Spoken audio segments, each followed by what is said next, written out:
Everyone is anxious about something. And for some people, that anxiety eats at them from the inside like cancer. This video is going to help you face anxiety and eventually kill it for good. Hassle, I spent over an hour shooting a video for you, but yun pala, I didn't check the mic and it wasn't plugged in properly, or it might even be broken, I'm not so sure, but it sounds like this. So I figured, you know, I am too lazy to reshoot everything and to change back into that really cool hoodie I got from Kings and Priests. And I'm just gonna show you what it looks like to shoot a video, what it's like for me to be awkward in between takes or when I make mistakes. Never mind, I'm quite set on giving you the real deal here. It's kind of weird to watch somebody just and then what you hear is different. What's up, Paper Cup? I'm an Enneagram Type 7. That means that when I was a child, I couldn't get the nurturing that I needed in a consistent and dependable way. Don't worry, my parents are not to blame for this. It's something else, but that's for another video. The Enneagram is like a personality system theory. In my opinion, it looks to the wounds that you had early on in life and the way that you coped with these wounds or threats. Then, as a child or a young adult, you had to find a way to cope with these wounds or threats, and that coping mechanism eventually grew to influence the personality that you have today. It's like when you were young, you had armor to protect yourself, and then when you grew up, you're still wearing that armor, and that influences your personality. For example, if you're a Type 1, you will probably have felt disconnected from the protective figure in your life.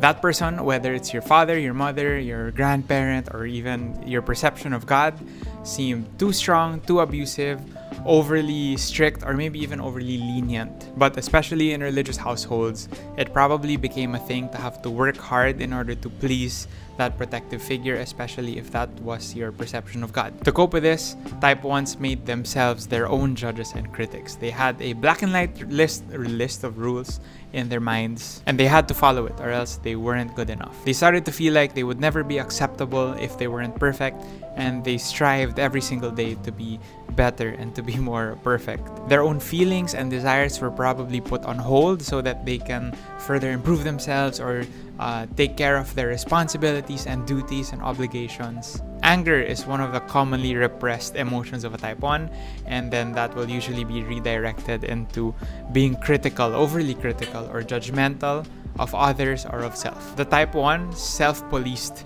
as a child, meaning, you know, they felt like if they punished themselves, then no one else would have to punish them or no one would see them as a failure. And somehow they wanted to outdo the expectations of the protective figure in their life who somehow was not what they expected or might have failed them in some way. The link to this article that I'm getting this information from, The Wounds of Every Enneagram Type, that's in the description below if you want to read that. And if you're still watching the video but you don't even know what your Enneagram type is, maybe you might want to take the test. The link's in the description as well. In the description. Okay, of course there are positive sides to the Enneagram.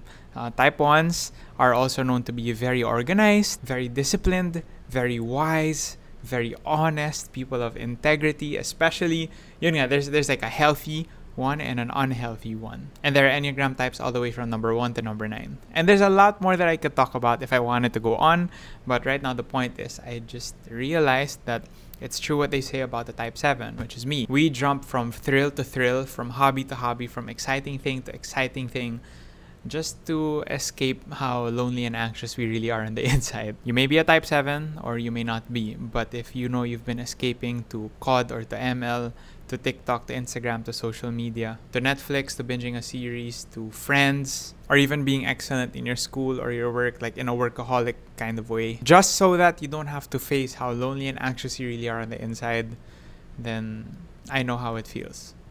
That's literally my personality type. But you kind of have to face the truth kasi, like, you realize that the longer you put off confronting your demons, the bigger and the stronger they grow. The longer you wait until you tell yourself the truth, the harder it will be to face the problem. It's like the rumor weed from VeggieTales, you know, if only you cut the weed while it was small, you wouldn't have had to face it when it was the size of a building. Little by little, I am learning how to navigate it, no? But also, I don't know the 100% tried and tested, proven solution that will work every time. For me though, here are 3 things that work that help me face the feelings deep down in my heart that I really need to face. Here are 3 ways of many other possible ways to help you face the truth about your anxiety. Firstly, talk to a friend. No joke, my friends, family, and spiritual family have been the ones holding me up these past few months. There's really something special about having other people who know you well and love you for who you are. And something special about you getting to open up to them without being scared of them judging you. I'm so happy I have Pauline also, who is the person that I recently opened up to about my inner anxieties and kind of the reason that I'm making this video. Iba lang talaga to have someone accept you and love you the same, even after confessing or laying down such a big burden. It's like a huge weight off of my shoulders. I know it's kind of hard to have like an open, non-sabaw, real talk, heart-to-heart talk with somebody, but sometimes it starts with reaching out to a friend that you always talk to, maybe with a message kind of like, hey dude, can I talk to you seriously for a bit?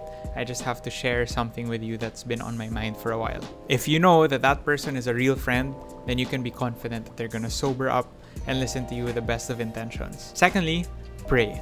Yeah, of course he was gonna say that. But really, have you tried it? Have you tried sitting down in a quiet room for 10 minutes without this little glass box distracting you and really talking to God from the bottom of your heart? Pouring out your heart to your Creator and the one who loves you the most. Your perfect, unconditionally loving Dad in heaven. If like listening to music helps you get in the mood, then okay, play the songs that help get you there. If it's watching a short inspirational video first, then okay, do that. But seriously, we spend so much time in front of screens and communicating through screens. What about spending literally just 10 minutes in a genuine and honest prayer with the one who's been looking out for you all this time? Life is so loud and so full of noise, and God is always speaking to us. Sometimes we're just not listening. And just another encouragement for those who are hesitant or feel like they're too sad right now. In Psalms 34 verse 18, it says, "The Lord is near to the brokenhearted." Thirdly, write in a journal. Maybe you're not ready to talk to God. Maybe that phrase that I said earlier, the one who's been looking out for you all this time, doesn't make sense to you because you feel like he's so distant, or you feel distant from him, or you feel like he's abandoned you. It's okay, I feel you. Try writing in a journal just for 5 minutes. I really can't recommend this enough. You've seen that I have dozens of notebooks stashed away in my closet. And that's really because over the years, putting pen to paper has been the best way for me to reflect on my emotions and even my spiritual state. I really have this pen to thank for a huge chunk of the self-awareness and even self-confidence that I have today. For real, set a timer on your phone for just 5 minutes, put it aside, and don't touch it. And then start journaling about your feelings. I'm not kidding. I'm not like, really do it. Stop caring about grammar. Stop caring about what's the right thing to say, as if a teacher is going to look over your shoulder and look at what you're writing. You're doing this for you. Don't worry about the color of ink or the type of paper. Don't worry if the timer runs out and your 5 minutes are up. Keep writing. Answer the questions. What do I feel right now? How have I been feeling lately? Why have I been feeling that way? I promise you, it will help.